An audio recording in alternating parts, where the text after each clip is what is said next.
Sementara itu, Wakil Wali Kota Palembang Prima Salam menyampaikan jika efisiensi anggaran yang saat ini dilakukan tidak akan mempengaruhi kinerja dan program yang disusun oleh Pemkot Palembang.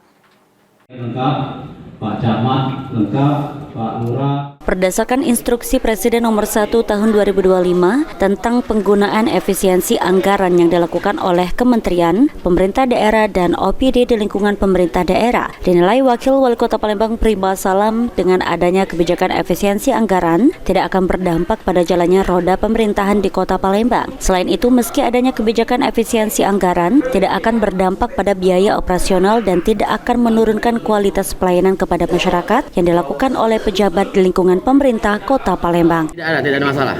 Efisiensi anggaran tidak mempengaruhi roda pemerintahan di Kota Palembang. Tidak ada mempengaruhi lesunya pelayanan Kota Palembang, tidak ada. Tidak memotong operasional.